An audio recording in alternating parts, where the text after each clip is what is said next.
You've landed on The Substance, a podcast aimed at being biblical, thoughtful, and human. Join us here every other week as we engage the culture without the culture war. I'm your host, Philip Marinello, and it's so great. We've been on a great run lately. I've been getting to talk to folks whose work I've enjoyed for a very long time, and actually looking forward. That's going to continue with some of the guests we have coming down the pipeline here. But this was so fun because we have circled this before. Back when we had Ned Bustard on to talk about St. Valentine and his work, we talked comics. We talked a little bit with Stephanie Stalvey as well. But this week is not only the first time we have on a full-time comics professional on the podcast, we've got Eisner winning, Coretta Scott King Award winning, and the very first cartoonist to win a National Book Award. We've got Nate Powell on the show with us. Most people, if you're not a comic book reader, you'll probably know him from his work with Senator John Lewis on the March trilogy. Phenomenal books. Lots of schools use these in their curriculum. I was actually in a school recently talking about podcasting with some of their students who are getting ready to start up a broadcasting department and start a school-wide podcast. And I saw that several of Nate Powell's books were in there, especially the March trilogy. This was a wonderful conversation. If you're new to The Substance, we are a variety show format where every other week we invite somebody who is talented, interesting, engaging in important or valuable work in their communities, and we talk to them about their work or a particular topic. Previous folks include Josh Nadeau from the Sword and Pencil account on Instagram, previously mentioned artist Stephanie Stalvey, Film Spotting's Josh Larson, and award-winning illustrator Ramo Ruiz. This week, like I said, we have on Nate Powell. We talk about art, justice, punk rock, all sorts of stuff. This was a wide-ranging conversation, and it was a blast. Nate has written several books, and he's got two new ones out. One just came out, that is Fall Through from Abrams. And later on this year, we've got his graphic adaptation of Lies My Teacher Told Me. I'm extremely excited about that. And I've got Fall Through waiting for me at the library, and I need to go pick it up. But yeah, this was extremely engaging, extremely enjoyable. So without further ado, here is my conversation with Nate Powell. I'll say off the top, Nate, thanks for your time. I really appreciate this. So here at The Substance, we really are trying to get at things just like the name. We try to be broad. People go broad sometimes and it can hurt them, but we are very interested in things of substance, things that really matter. And you are an artist that I was telling you before we recorded. I first saw your work, I believe, and that was when I was reading that monthly in Jeff Lemire's Sweet Tooth. That's now like a big Netflix hit as well. They've released it 100 times. I just saw the compendium at my shop with the whole thing. You came up with some of those top shelf guys, right? Yes. So Jeff and Matt and some of those other guys. Yeah, basically I started submitting stuff to Top Shelf around the year 2000, and it took a couple of years and a couple of rejections, but we developed like a relationship through the mail at like Pen Pal Critique. Oh, there you go. Yeah. And basically I started publishing with them in like just after in the year or two after Blankets came out. So yeah. Okay. Jeffrey Brown, Jeff Lemire, Matt Kent. Oh yeah, because Matt Kent, and was it Emmy Lennox were the guests on that one arc? That's right. I reread all of Sweet Tooth before the show came out, and I still haven't watched the show. I told my wife, I was like, I'm excited for I'm mainly excited for Jeff, but I was like, if I don't watch this the first week it's out, I'm not going to watch it until like 2 or 3 years after the entire show wraps. And that's probably what I'm going to do. Yeah, that's the pressure I tried. With like so many TV options is you're like, it's either now or it's in like 3 years. Yeah. No, I know. I was like, I want to watch that. Like, if I don't watch it right now, it's going to be like 5 years from now. And I think the third and final season may have aired or is coming soon. I'm not sure. I believe so. Yeah. Things come out so quick. But anyway, I was reading Sweet Tooth Monthly. Jeff Lemire is still one of my top guys. I'd love to get him on the show sometime. Yeah, I read just about everything he does, and I see, we got some new people on this. And so both you and Nate and Emmy to a degree, I just like started following the careers. And one of the things that was apparent to me immediately, the first thing I read was your second big book. We have a number of artists on the show as well.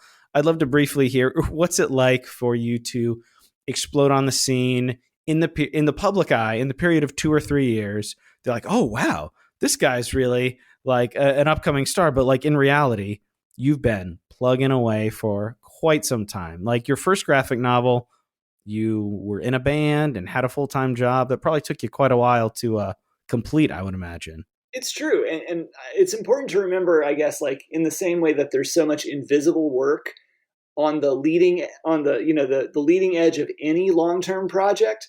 But when talking about like a creative career or path, yeah, like I published my first comic in 1992 and then self-published for 10 years before getting some of those collected through other publishers. And then, yeah, Swallow Me Whole, my first full-length graphic novel. Yeah, 2008.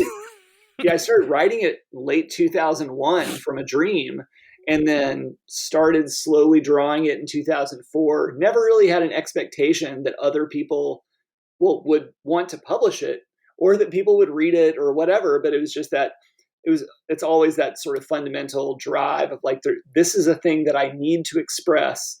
And it's just got to be done my way. And we're going to figure it out along the way. So in a lot of ways with Swallow Me Whole, I feel like I lucked out that I really had no expectations and was really trying to stay true to this weird, powerful vision. And I was like, wait, people are reading this? Oh, like I made it for myself. So I never thought about other people getting something out of it in my young cartoonist mind, my self-absorbed mind. And I was like, oh, there are a whole bunch of like teenagers and young adults who are like really into this book.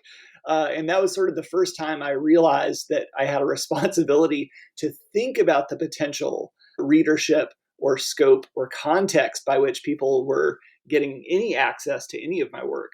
Well, that's kind of interesting too, right? Like you started scratching down ideas in 2001, start working in earnest in 2004, book comes out in 2008, is a huge hit in the comics world. You win the Eisner, and then they're like, what do you got next? And you're like, I just put 7 years into this one thing.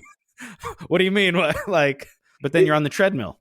Yeah, it's a weird feeling because, like, I feel like in general, there's it's like a 6 or 7 year slow cooker situation for any book. And like, I'm pretty fast. And so I average about a book a year. You are pretty fast. Or every year and a half. But that means I'm not like tooting my horn. This is not a good thing.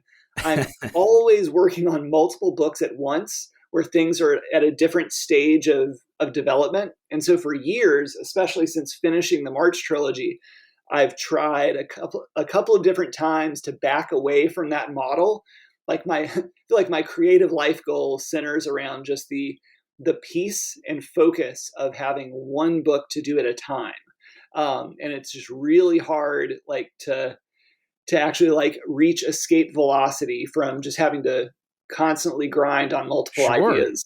Well, and you're a husband. You have two kids. 2 kids, yes. Yeah, you're raising 2 kids in America, trying to make it, creating comic books, which is both like, on one hand, like that's amazing that you get to do that, but then you're like, I would imagine the life of somebody who solely is living off of the creative work. You're like, man, I got to have a lot of irons in the fire.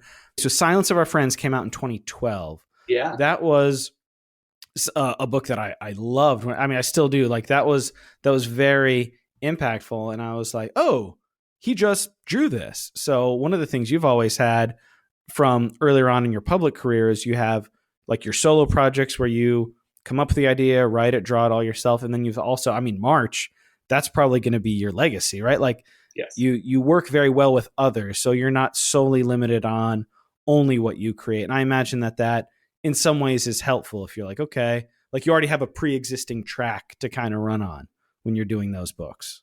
It's true. Yeah. It's helpful. It's healthy for me. It's also practical in terms of the fact that like, my home planet is typically my weird, magical, realist fiction that's full of feelings. I'm best known for doing nonfiction, working with writers, doing nonfiction or historical work, even if it is fictional, like with Two Dead or Silence of Our Friends. Both are in that same bucket. And those typically get me enough money to make a living. So a lot of it has been meticulously balancing years in advance how much time I can simultaneously put into a weird solo fiction graphic novel and a nonfiction work that might have a little bit bigger of an advance or something And then basically over time, just developing a sense for how that's going to help me get by and pay the bills and actually be able to finish the projects. Sure. So, I mean, thinking about the substance, like I love your like illustration style, but when I read Any Empire after that came out very quickly after I read your Sweet Tooth issue. So I picked it up and I read it. There's a couple things I want to talk to you about that, but I was just very struck by how like visceral it was. And I probably wouldn't have used that specific word, but substantive. Like it was a very entertaining and engaging read. But like when you put it down, you're left to like think about like some very real things. And I mean, in some ways, the book was autobiographical, right? Yeah, like I mean, as a story and as a book, it's certainly fiction. But by the numbers, probably 70% of the stuff in there is like a restructuring of my own childhood experiences as like a GI Joe kid in a military family in the Reagan era. And yeah, like I really didn't have a way to define what it was at the time. I would just call it like half fiction. Sure. But yeah, I love the magical realism fiction. Like I like all sorts of genres, but I mean, I really, especially in comics, and we've talked about comics a few times on the show. A couple episodes ago, we actually had an illustrator. He does a lot of illustrative work, and he's like, yeah, comics were super formative for me. And like, you can do whatever you want, like your imagination and your personality and your lived experience. That's why, I mean, today we're recording on a Wednesday. I was in my shop today, picked up a couple books, and it's like, there is always, for the right books, there's a lot of mass market stuff that is just a product, but there is a lot of really wonderful stuff in the comic space that is from the heart. And with Any Empire, you both have a very like an interesting coming of age story, but then if the reader wants, you can kind of probe questions of like a societal culture of like militarism. And that's not something that like I think about often with pop culture, even like you mentioned GI Joe. And that's actually a question I had. How did you receive it? Because in that era, like there's definitely social media. When Larry Hama wrote his little blurb, what in the world was that like for you? Okay, so yeah, I believe that when my editor... And Larry Hama, for the listeners, Larry Hama is the original creator of G.I. Joe. Yeah, essentially. Like, you know, and we all know... Yes, there are many. There are many. Well, yeah, like, but you're correct. Like, G.I. Joe was relaunched in the early 80s as a toy line, and they basically made history in that crucial year where the law changed in terms of advertising content on TV for toys and stuff. And basically they're like, we're going to have a comic to go with this to help launch and promote, help sell toys. Very toys. American. Yeah. And so it was actually the first time comic books were ever promoted on television on an ad, but they got Larry Hama to write basically the entire like decades worth of G.I. Joe, hundreds of characters. Incredible stories. Really. Yeah, like I've not read them in their entirety, but everything I read, you're just like, this is incredible comics. Yeah, he really put his soul and his mind and his own experiences into it. So like, yeah, I was like 4 years old when G.I. Joe hit. But yeah, like once I got curious as in my late 20s, digging back through old issues, I was like, I wonder how these hold up. And I was amazed that like the maybe first 30 to 40 issues, maybe all the way to 50, I was like, there's a reason why this was the number one comic, like competing with X-Men at the time. And there's a reason why I was so drawn into it. And it's really an argument for like, the compelling nature of getting solid creators to do their best. Social fiction and teen books very much appealed to a lot of us and still do. You bet. So what was that like when you saw that he read, one, that he read your book, and two, that he had such glowing things to say? As some like, and this is something that we will absolutely get into, like American legacies in many realms are very complicated. And like, you can look at G.I. Joe and go, as a conscious person, go, some really great stuff. But then you're like, also, man, this probably like sold militarism like to Sure did. like two generations of people. Like they're still making G.I. Joe cartoons and comics and movies. So like that's a legacy to grapple with too, which was part of what you were doing in your book. You bet. I mean, it was unreal to get Larry Hama to read and absorb what I was trying to do. I didn't even really know it was possible at that time because I was barely like, I had a, like defunct MySpace account, but like at the time I was so new to like full-time comics and jumping in the comics pond and being less involved with punk as a lifelong subculture. So I didn't really know what a small pond comics were, even going all the way up to Marvel and DC creators and stuff. And to me, this is one of the most enduring and wonderful things about comics as a creative community and an industry is that it doesn't take long to realize that it is all one pond. Oh yeah, it's not a big community. Oh no, it's not. So yeah, that was surreal, but also like increasingly, like so much of Any Empire had to do with a lot of observations that I was having early on in this modern era, which I would pinpoint as starting around 2007. And a lot of it was being a Southerner, really settling in here in the lower Midwest, but starting to see different dimensions of racism, segregation, inequality here in the Midwest, and seeing ways in which my surroundings were not only more backwards than where I had lived in the South, but also I saw the future coming. And back in 2007, 2008, there was a very strong sense of this quietly amassing paramilitary, anti-democracy, fascist force. Like I live in a nominally progressive college town surrounded by white supremacists and armed paramilitary groups.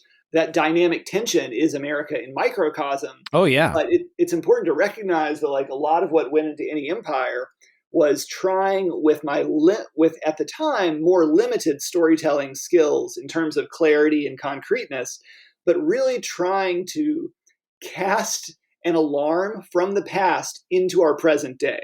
And so it's very chilling when I reread Any Empire now, because I was attempting to draw a vision of the world we live in today as a warning. Yeah, no, I mean, I was flipping through that earlier in preparing for this, and chilling is a perfect word. I mean, looking at stuff in March, and I definitely want to talk about Save It for Later, but going back and looking through Any Empire, like, it's chilling. Like, and that's one of the wonderful things. On the show, we cover movies a lot, and I love how like genre fiction can shine light on these things. Like we covered Night of the Living Dead and the original Godzilla. Like a lot, like you can go, oh, like these are fun stories, but they also really shed light on important things. And then with Any Empire, like you read that and you just look at the last couple weeks of headlines, or if it's possible in the age of being inundated by information the last several years, you're like, yeah, like this is the logical equivalent. A couple days ago, I was listening to one of your podcasts from like 2011, and you were talking about like, oh man, this is crazy how like militarized and fascist and like religious extremists were having in 2011. And I was like, man, if only things were as radical as they were in 2011, that would be fantastic. Yeah, it was really a head spinning experience once I started developing this now long-standing curiosity about national myth, fascist and paramilitary authoritarian influence in pop culture, bringing the fringes to the center. Because like from like 2008 to 2011, that's when I finally started reading more books that academically and formally sort of defined and gave historical context for fascism, but also placed it in the United States, in a Christian nationalist fund in the United States, in the home of freedom, Nate. And so this is the kind of stuff where like it is laid out as well as hopefully we know it is now, but it was the kind of thing that actually made me increasingly feel like I was becoming a wingnut in 2008 to 2010 just by absorbing this information, seeing it outside my window and trying to do something with it. So that was one of those moments where it was very bitterly vindicating to find that my work was actually doing what it set out to do. Kind of prophetic in a very gloomy way. Indeed. Yeah, like my kind of like viral webcomic about face that's in Save It for Later. Initially, as I was doing it, like that was also every now and then that'll pop, like somebody will reshare that again and I'll read it and I'll just go, oh, like, yeah, chilling. Yeah.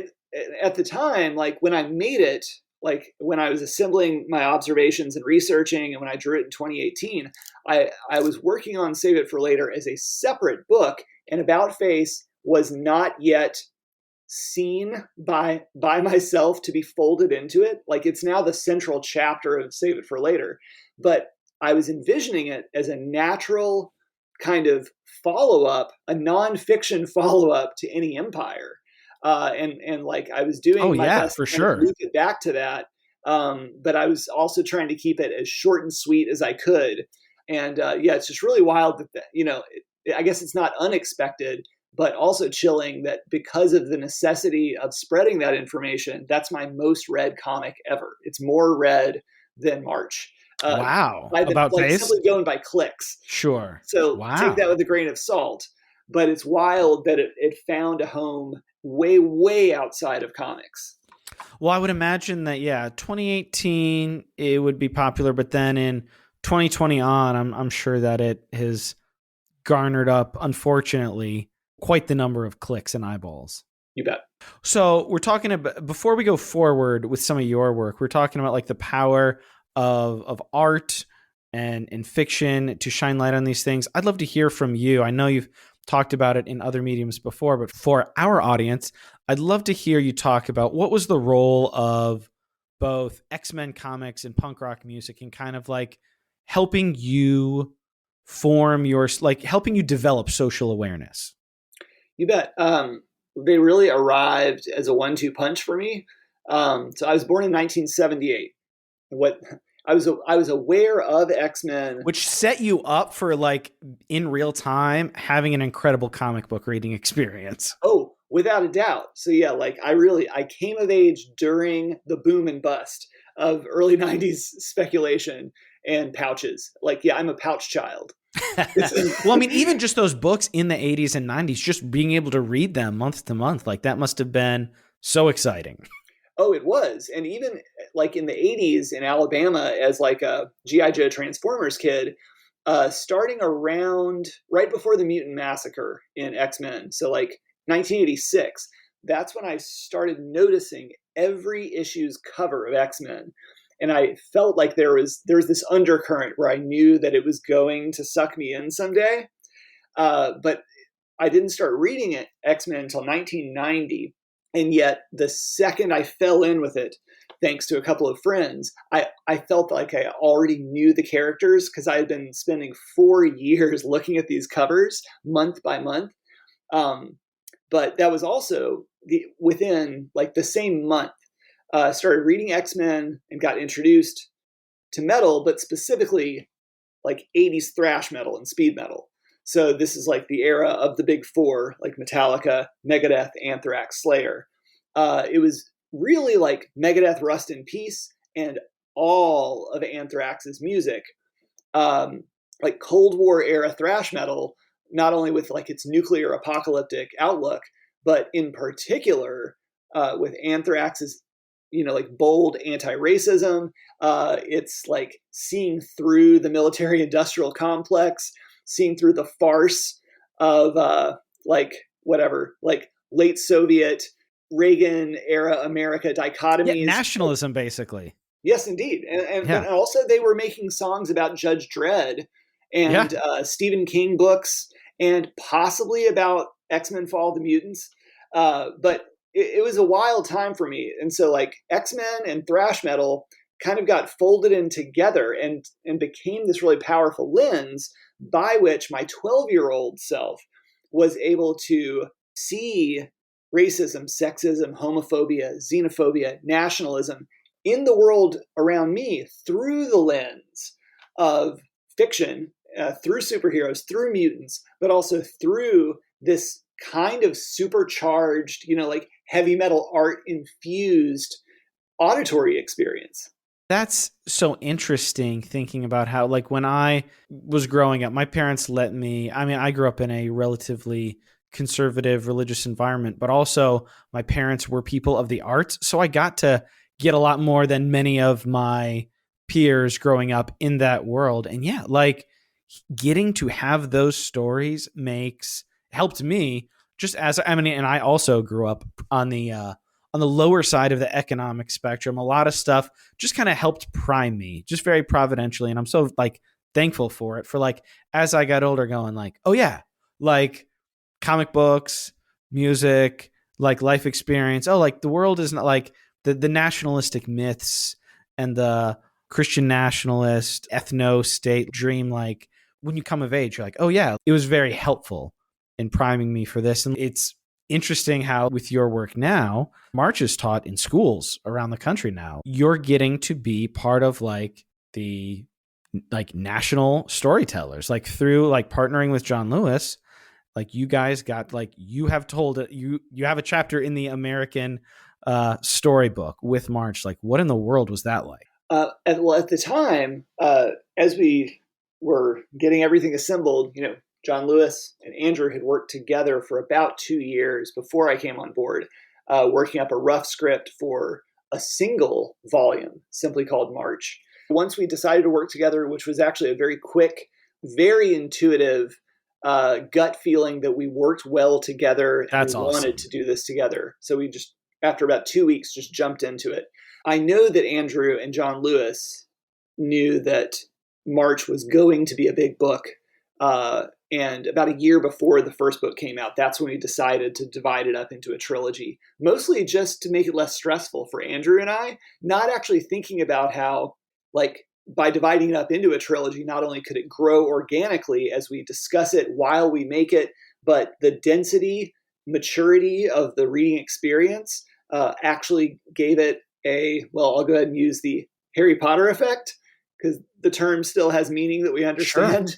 Sure. But like the Harry Potter effect worked in that, like I was even able to read, March book 1 with my kids when they were 4 or 5, but kids who were in 4th grade with bold teachers were able to absorb that in a way that, March book 3 is typically more for like older high school, college students, adults. All these ways in which March was able to really spread its wings and radically increase our ambitions and scope and scale of spreading this history were, I think those were these moments where we look back and we're like, yeah, we just really want to take the pressure off. But that's really what allowed March to do its thing. At the time, though, like I knew March would be bigger than any other book I'd worked on at the time, but I did not have any sense of that potential scope or scale for the book or what John Lewis's and Andrew's ambition was, the way that they saw it as a vision, like the fact that John Lewis really did see it as his, in retrospect, his last great big work in terms of a contribution to society, to the legacy of his own peers and fellow freedom fighters and younger generations. I feel like they brought a lot of that longer reach and vision, and I grew into it once I realized that I was now stepping through a threshold that would require a lot more foresight and more responsibility and more accountability. So a lot of it was just like running in real time to recognize like what we were dealing with as it was snowballing and changing and growing.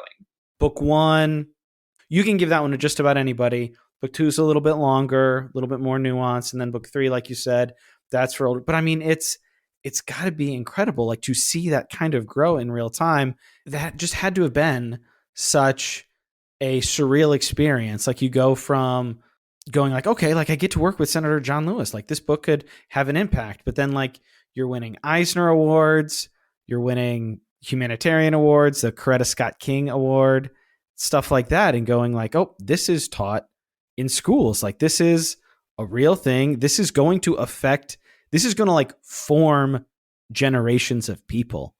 And like, that's a dream as an artist, but like, I'm sure that also has a little bit of pressure day in and day out too, as you're trying to, what to leave in, like what to put in, what to leave out. What was that journey like? in general, I found that itself wasn't actually too stressful or intimidating. Most of the stress simply came from the more practical considerations along the way. Like, especially once the second March book was about halfway done, that's sort of where we crossed the threshold where I was doing just maximum output while now traveling together as a team every week or every other week throughout the country for like 5 years straight, and trying to combine that with parental and family responsibilities, etc. But in terms of like, a lot of it was really strictly positive in terms of that shift, certain doors kind of opening, but just really seeing the embrace of this work we had done, which was from the start envisioned as a comic. I'd say that wouldn't have been nearly as positive of an experience, except that John Lewis himself could see a mile away how many interviewers, people who were curious about March, but were interested in only using it as a way to talk to him, to ask him questions, to make it John Lewis focused. And he actively, at every single turn, took the care to redirect questions toward Andrew and I, to talk. I mean, he would obviously, and should, he spoke about his experiences, his lived experiences at length, but was trying to fold it into this work that we did together. And I appreciate that he was an art collector and an art lover. He loved music. And so he spent his life being interested in and fascinated by, creative people. Right. And it was, kind of wild, but also just the way it should be. The fact that he was actively taking the stand to remind people that we are here to talk about this work that we did together, which is being brought into the world of the 2010s, which was increasingly becoming more about our present moment than it was about the subject matter of the books themselves. We were just really fortunate. I was just talking with our beloved editor, Lee, yesterday about feeling so fortunate in that sweet spot during March, in which all the engines were clicking and we had this sense of like vision and mandate, but also we were on the cusp of, this like wildly chaotic, foreboding shift in power occurring in the United States. And it was just really wild to be able to use the privilege of that attention and that momentum to be able to make some kind of a measurable change in American culture. And since I've got you here, let me bounce a quick fact check off you. I don't know if this is apocryphal or not. I think I read or heard somewhere that the germ of the idea to make it a comic was that Dr. King at some point in some of his work, they were distributing little comics about civil rights. Is that true? Somewhere in there? Yeah. So in a nutshell, that is all true. The origin story of March, is that Andrew, who had started as a staffer with, and say his last name, Aydin? Aydin. Andrew Aydin. He and John Lewis worked on writing the script, yes? Yes. So Andrew wrote the script to March. They are both co-writers, but because John Lewis is a lifelong oral storyteller, besides also living the experience, they had a very atypical, very intensive co-writing experience together, which led to Andrew actually writing the script and doing untold thousands of hours of supplemental research and actually building up the narrative structure that guides the whole trilogy. But he was a staffer starting in 2006 or 2007 with Congressman Lewis, and basically was gently getting made fun of one day for being a comic book nerd in the office. It's relatable. Yeah, this is like summer 2008 or something. And basically John Lewis stuck up for the nerd and was like, don't make fun of him. There was a comic book during the movement when I was a teenager. It was very influential. And Andrew was like, well, thanks, Congressman, but also what is this comic? And at the time, this had fallen into total kind of obscurity. It was a 1957 book about the Montgomery bus boycotts called Martin Luther King Jr. and the Montgomery Story that was published by the Fellowship of Reconciliation. It was, 10 cents, 16 pages. And it itself has this fascinating history. But John Lewis was like, yeah, as a teenager, when I moved to Nashville and was being trained and taught by Jim Lawson about the principles and the discipline and philosophy of nonviolence, and as we were preparing for the beginning of the sit-in movement, this comic book was one of our primers. It was like a little Bible of civil disobedience and nonviolent resistance. And the book itself is really nicely made. It has like all the hallmarks of a classic, like mid-50s house style, but really, really beautifully made, very efficient, and complex enough for just being 14 pages of story. Anyway, like Andrew went home that night. It existed very recently digitized. Like I was going to ask. I'll put that in the show notes if that's widely available. Yeah, and I think it was like crmvets.org was at the time the only place that actually had a digitized PDF. Top Shelf has gone since then to keep it in print. Excellent. Like as a physical object. But basically, Andrew just like could not give up on this idea that a comic had this wild history. He wound up doing his graduate thesis on the history of this comic and its impact on movements throughout the world. But basically, he was like, Congressman, I have an idea, like how to revitalize the history of the movement, get young people involved. So you say a comic was influential. I think I may have something here for you. Indeed. He was like, where's the comic about your life and your experiences as a young person in the movement? And he just basically, as Andrew will admit, he wore down John Lewis after a few months. And he's like, okay, we'll do it, but you got to write it with me. And we are very grateful that he wore him down. Likewise. The main impetus for me reaching out to you was going back. I think I had read some of it when it came out, but when Save It for Later came out, I don't think I realized that it wasn't like narrative exactly. So I don't know if I finished it, but something recently triggered me to go check it back out. And then I was reading it, and that's what made me want to talk to you. And I'd love to have some time. I knew this conversation would go quickly. I want to talk about that. But one of the things you just said about John Lewis, I would love to hear your take, or just what are your thoughts on, especially as somebody who was raised in the South, looking at John Lewis and his life and how, so you said that comic was kind of like a big part of his training and framing for like the nonviolence, fighting for civil rights, like Dr. King, John Lewis, a host of other people, very much fueled by their faith in their work.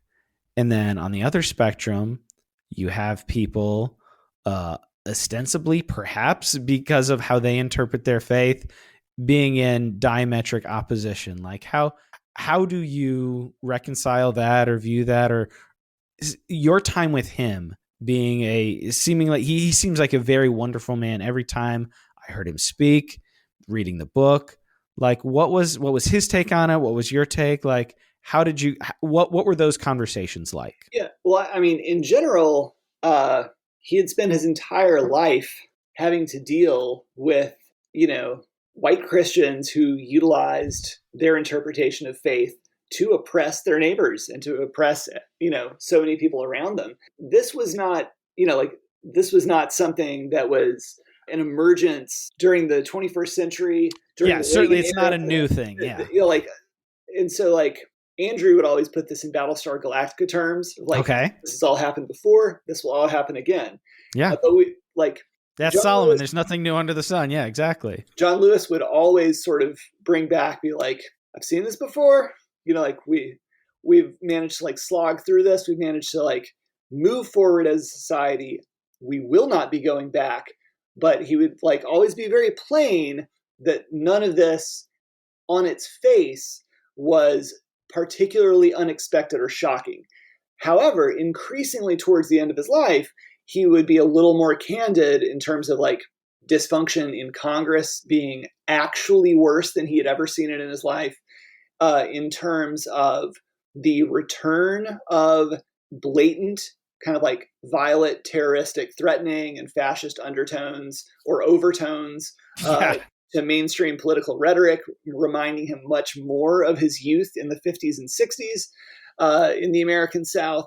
And so like, it was just it was very valuable to be able to center my perspective throughout the 2010s and moving through the 2020s through his and his generation's perspective as Black Southerners and as people of faith who were transformed by their faith into action.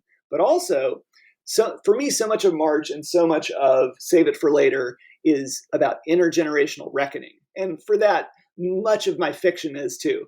But that's true, which is why I think it has so much value, and I'm so happy to be talking to you. You bet. Well, thank you.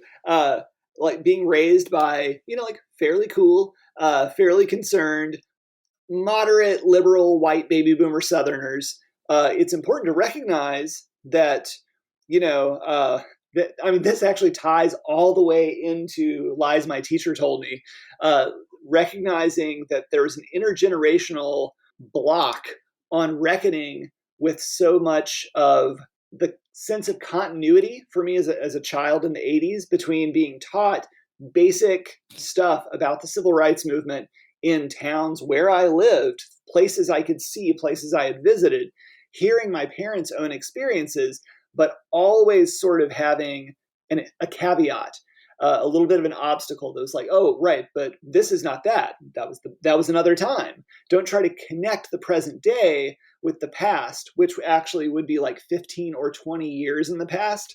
Yeah, that was a very like stark point of Save It for Later when you're like, yeah, some of this other stuff that I worked on, like this real history, that was 20 years ago.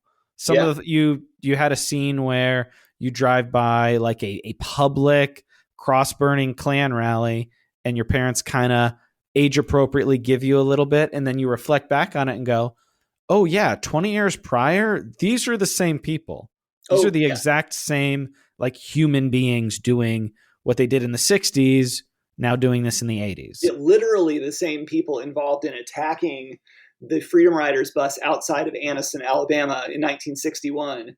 I have concluded that it is overwhelmingly likely that at least one of those people was at the Klan circle that I saw in the same town in 1983. And yeah, it's like, I'm 45 now. And so it really is wild to be like, oh yeah, if I take myself back to 2004, I can reach back and just touch that. That seems like that's last month.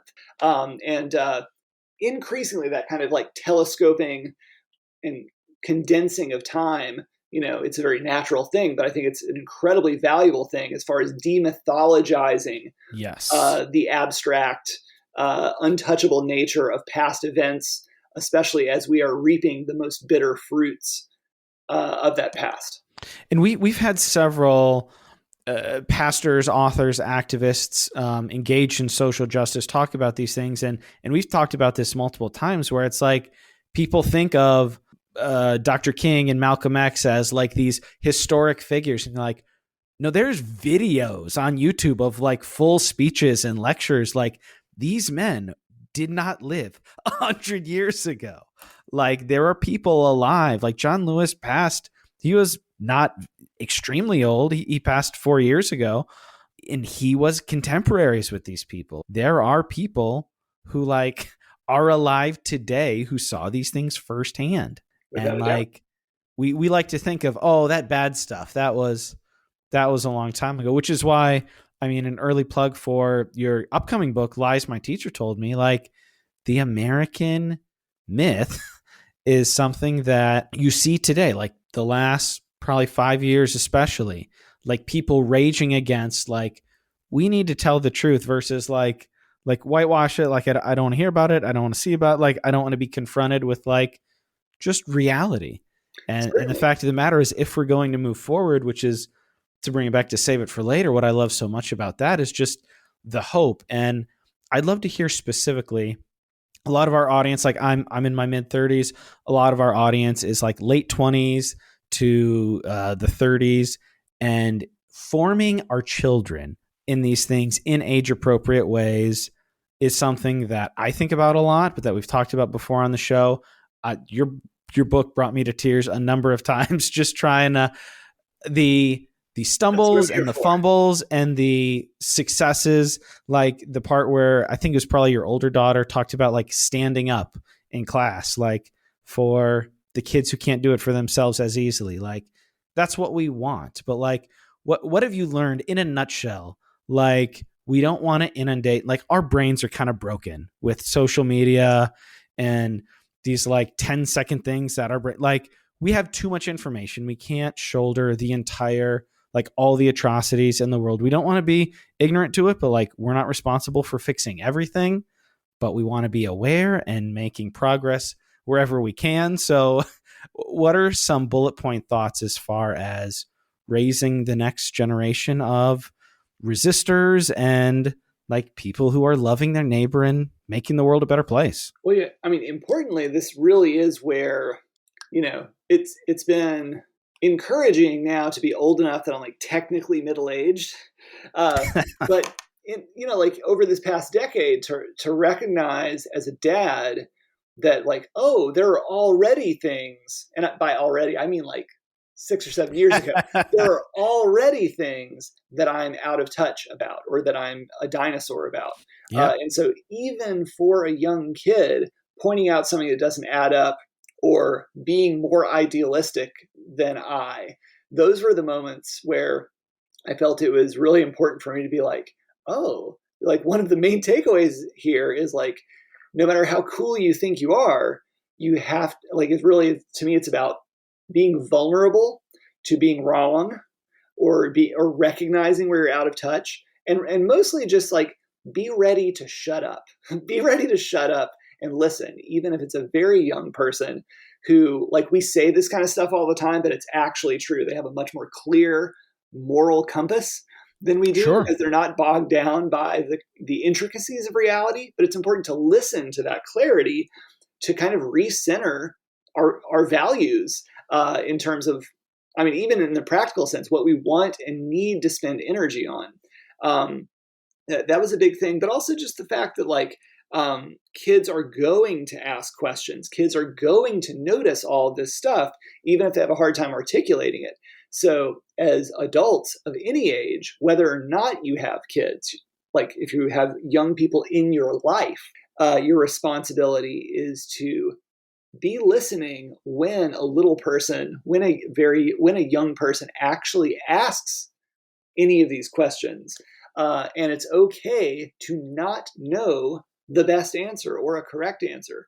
This is actually another thing that goes back to any empire that I was trying to circle around. It's like in the subtext throughout the book, but it doesn't have voiceover narration, so it's not a very heavy-handed book.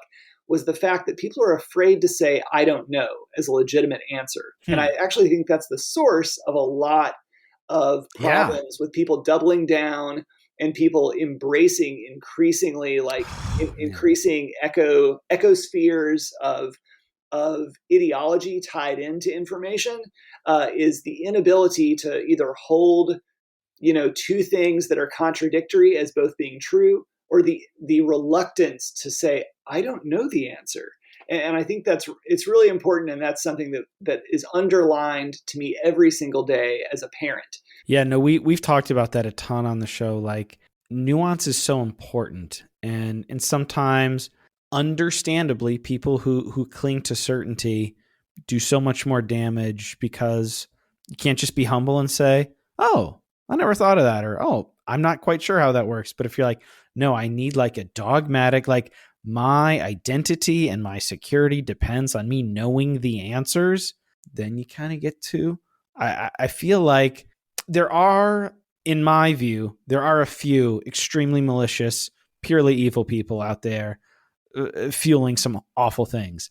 But then you have a lot of maybe well-meaning, maybe ignorant, maybe lazy people who fall back on some of these securities and they're like, oh yeah, like certainty is good. And like they end up fueling just horrors.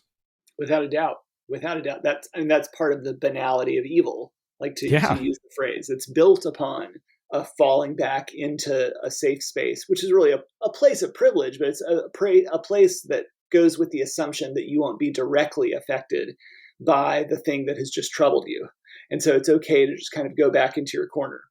But then even backing up to the beginning of that, I think that for all like young adults, But this is especially acute coming from my world of like being really shaped by punk, growing up in and through it, and having it still be, a big part of my life.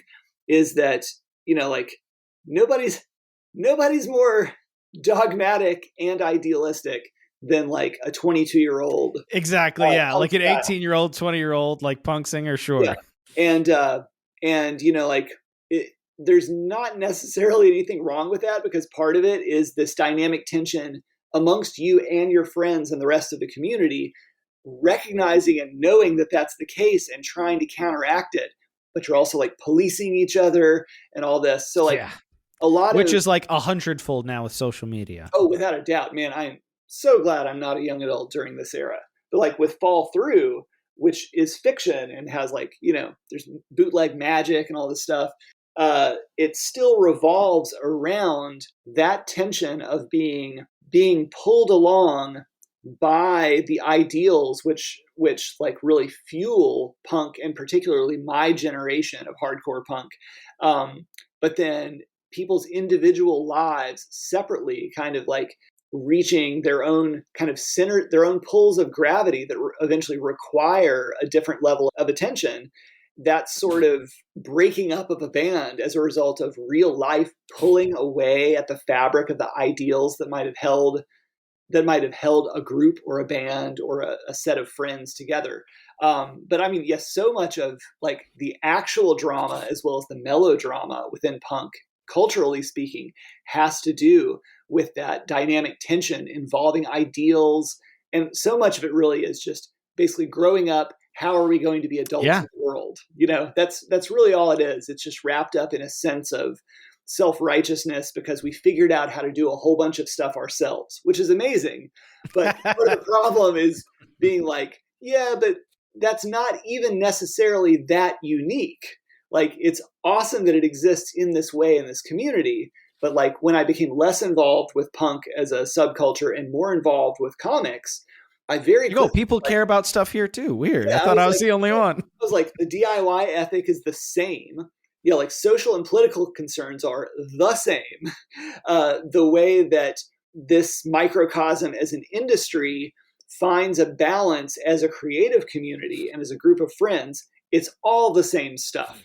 And it was really meaningful in my life in a huge sense to kind of knock down that exceptionalism from punk, which is when you really level up. Aging through punk is getting rid of the exceptionalism. That is good. And I mean, across the board, I think that is healthy and something that we should strive for. Without a doubt. One other thing that I was really wanting to ask you about. So in Save It for Later, there's a scene, seems probably directly real from experience, where you and your daughter start watching the Wonder Woman show. And then the next day when she wants to play like good guys and bad guys, she's playing bad guys, and she drew a swastika on her arm. And then you're like, okay, you had to have the conversation about symbols and like good guys and bad guys. Like kids understand that, and when they want to play, how they engage with that.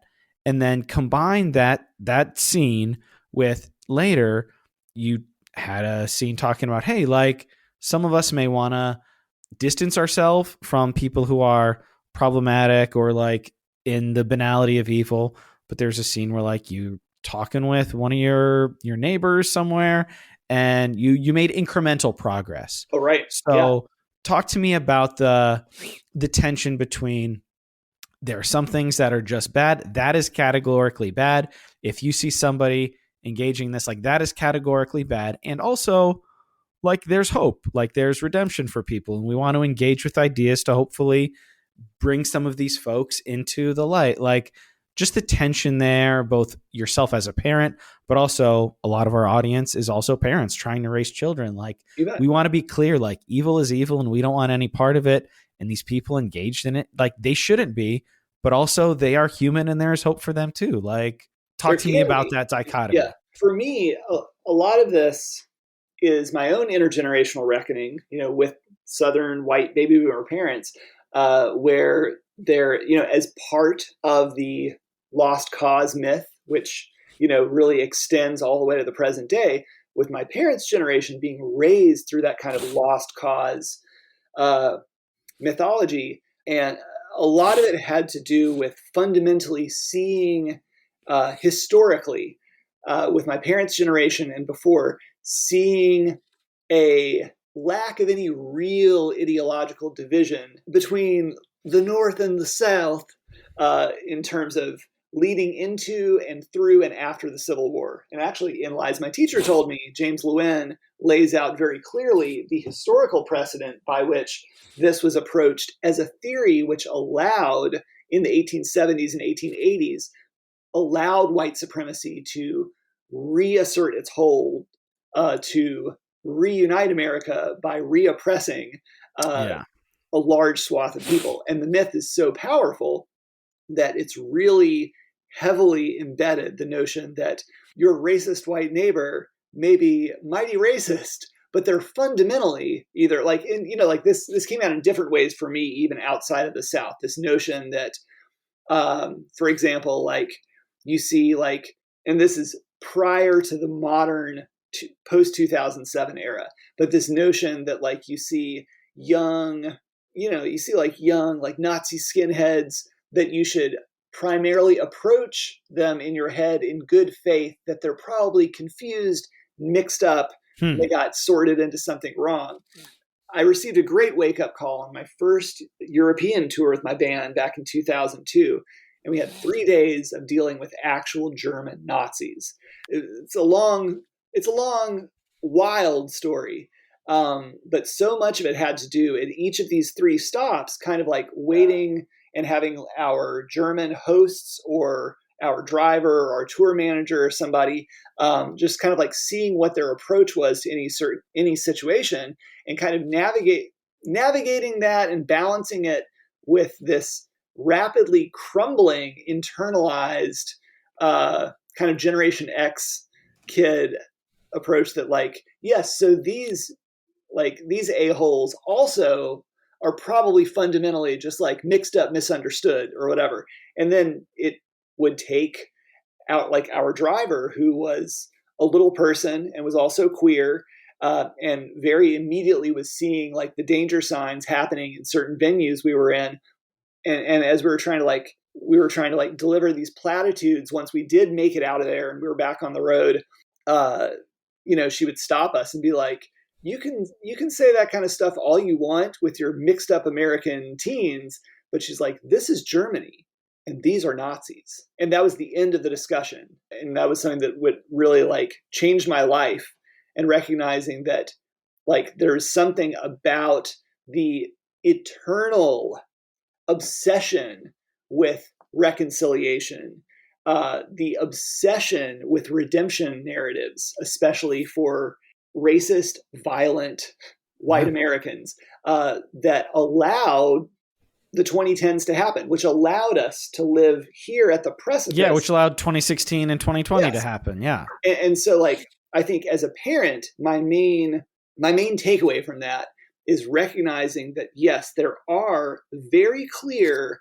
dichotomous lines that you can take. And more or less what I decided to take by 2015 with my kids, and I outline this and save it for later, but simply like for very young kids was recognizing that like the Confederate flag and the swastika, like that these are the bad flags. These are the bad ones, yeah. That do not have any place in society, and you can basically write out people entirely who fly these. And then I had to, because we live in a suburban neighborhood with a lot of people who are not, they're just not in touch. They don't think deeply about stuff, or they buy into a lot of the consumer culture, which gives us these kind of authoritarian, paramilitary, which is insane. Like you talk about growing up in the 80s with comics, like, and I mean, barring what some of his output has become in the last decade or so, but like in 2016 to 2020 and beyond,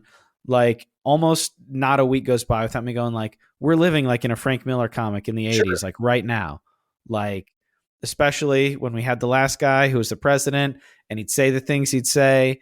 And you got like the gross consumerism, you got the fascism, you got it mixed with religion. And I'm like, all these artists 20 years ago, 30 years ago. This is what we're like. We're in RoboCop. Like this is what we are. I think about RoboCop constantly because of the aesthetics of the movie. Like it's 1987, but the fact that it's impossible now for someone who wasn't like alive and kicking at the time to view it like a pre-internet person. The shocking lens watching RoboCop as like a 9 or 10-year-old and actually seeing militarized police with assault rifles and like submachine guns, but also full body armor, armored, like monochrome cars. All of this stuff is our reality. Typically, I'll watch part of RoboCop anytime it comes on TV because it's so fascinating to me how quaint and like standard fare it looks in terms of just being kind of a B movie when I watch it now.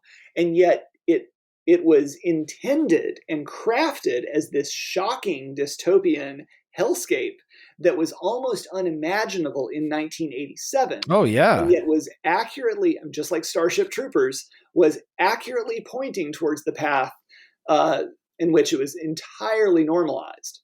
And 35 years later, 30 years later, this is it. So, but one of the main things I impart to my kids is that is basically there are all kinds of people everywhere, and we don't have time to be like, it's great to give to like, especially as we know people, and to exhibit empathy and to be willing to give people a chance if they show that they have a capacity to actually learn and grow.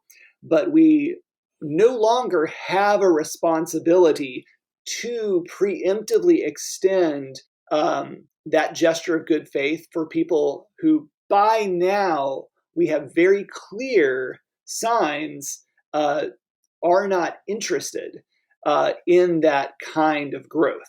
And it's the kind of thing where I feel like I'm going insane, that I feel like a lot of people have actually forgotten everything from the last 10 years. It's preposterous. Yes. Having conversations with some people, you're like, where have you been? Yeah. Like, and we all laughed. I don't even know how many years ago when somebody said like alternative facts, but like that was also tragically prophetic. Like you have people who are on their devices, listening to their podcasts or news feeds or what have you, literally living in like a parallel world. And to me now, it's like, it's very important when you're dealing with young people just to actually be courageous enough and like, think about it first so that you actually know how you stand on this. But, like, it's okay to tell your kid like that somebody's beyond redemption, or like, just don't interact with them. That person is like there is no hope for them. And to recognize that these are people who will, in a heartbeat, do you ill, and will allow ill acts to happen to you. And there's absolutely nothing radical or conspiracy-minded about that for anyone who's paid any attention and remembered anything over the past 10 years. And to me, that's what's so insane, is people want to pretend like that's not the main takeaway from the last 10 years, is there are people who are actively, there's a large amount of people, of white Americans, who are actively okay with a fascist dictatorship. Which is insane. Yes. Which back when 2011, when you're like, things are crazy, you were like barely suggesting it. But now it's literally like, that's what we want, like loud and proud. Yes, and you're like, exactly. So like, what? Just trust what you've learned, like that's the main thing, is like, question yourself, like reread some things, read the news, but trust the things that you know and keep them. Like Sarah Kendzior, the writer, really like wrote a really transformative thing in November 2016. It's like, we're entering dark times. Here's how to be your own light. And one of her main points in that iconic piece was that, like very quickly you'll arrive at a point, especially in an authoritarian power grab or an authoritarian state, in which you're going to be called on to doubt your own memories and experiences as a way of doubting your own core values and your own sense of meaning in life, and lines you won't cross. You'll be asked to cross those lines. And the most important thing especially, during her writing, especially in those early years, she would always be like, believe it or not, we're going to look back in 1 year and all of this will seem quaint. So she'll be like, during these relatively quaint times, take the time to kind of recognize what you value, certain lines that you would be willing to cross, certain lines that you absolutely can't cross or won't cross, and make sure you remember all of these lines that you have set for yourself, because you will be called on to go against your core values. And so that's something I've always tried to recenter myself, is recognizing where those limits are for me. No, that's good. And then coupled with the nonviolent approach, because it's very easy to get pulled into, like, especially when we're talking about people being very pro fascist dictatorships, like out and about in public, it's very easy for things to escalate. But yeah, no, it's the day in and day out. What they want is violence. And so like, this is where like we always are very like pro self-defense with our kids, and we've raised our kids that way.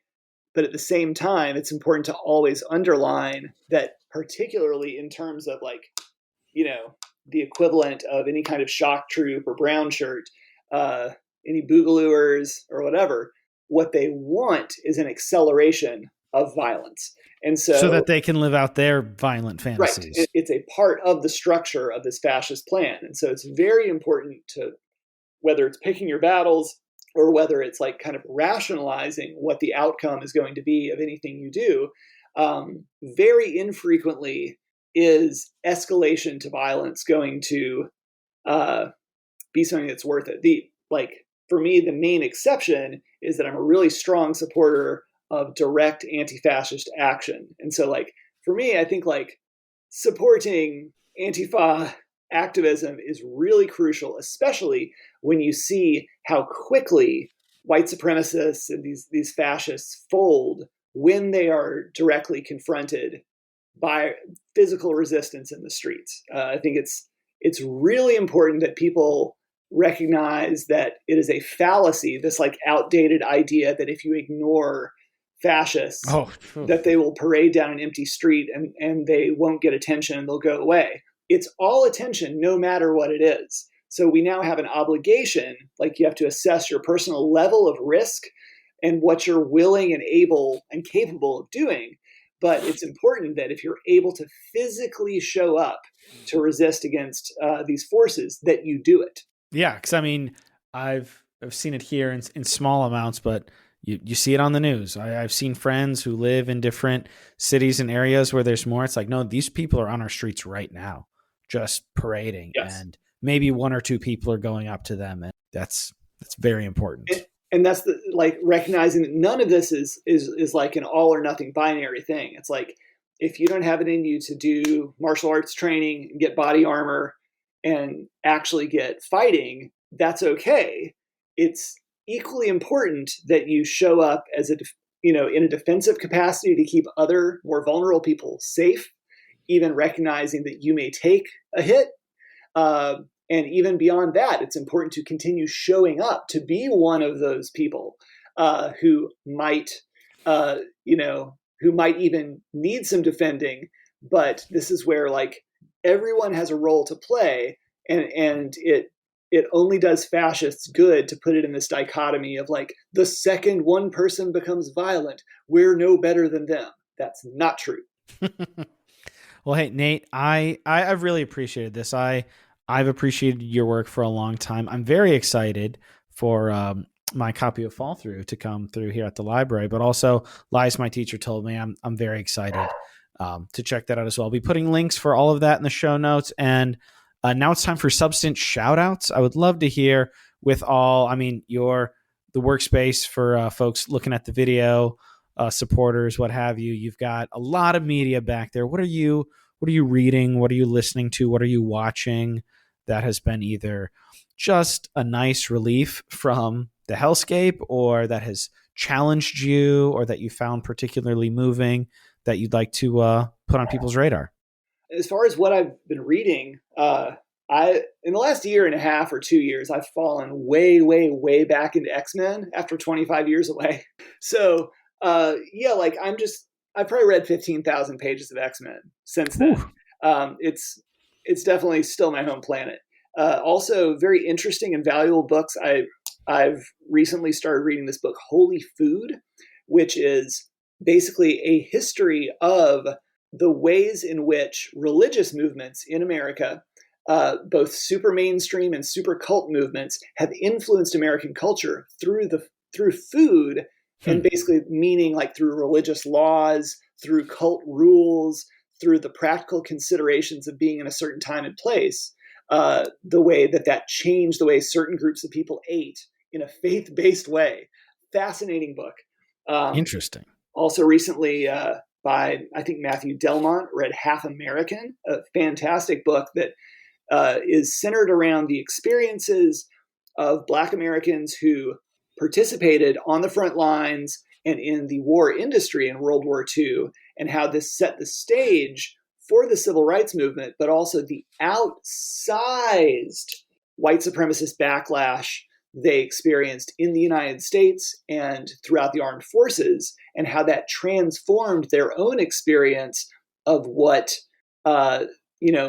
anti-fascist work in Europe in World War II meant when coming back home to a white supremacist framework in America.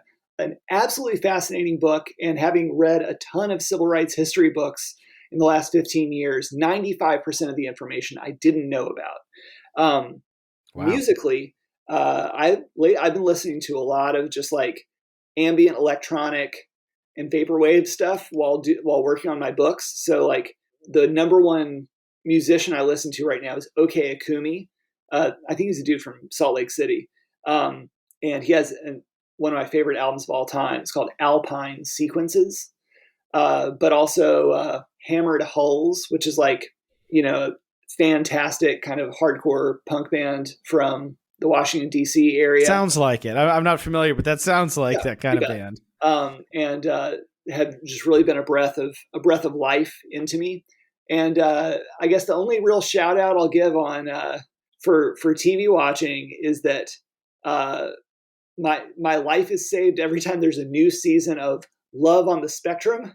Which is basically like there's an Australian version and an American version, but it's essentially a dating reality show that's very well made, that is strictly folks on the autism spectrum, navigating, the complex realities of dating and human connection. And it's just really like such a fantastic dose of just like seeing how well people can listen to and read each other and exhibit empathy and like be willing to take risks and go through change. So those are my recommendations. I hear that Love. I haven't pressed play yet, but I hear Love on the Spectrum is just incredibly just wholesome and joyful and just a nice little balm in these times. It is. It's so helpful. Well, Nate, thank you for your time. Thank you for your work all these years, and really appreciated having you. Happy to be here, Phil. Thanks for having me.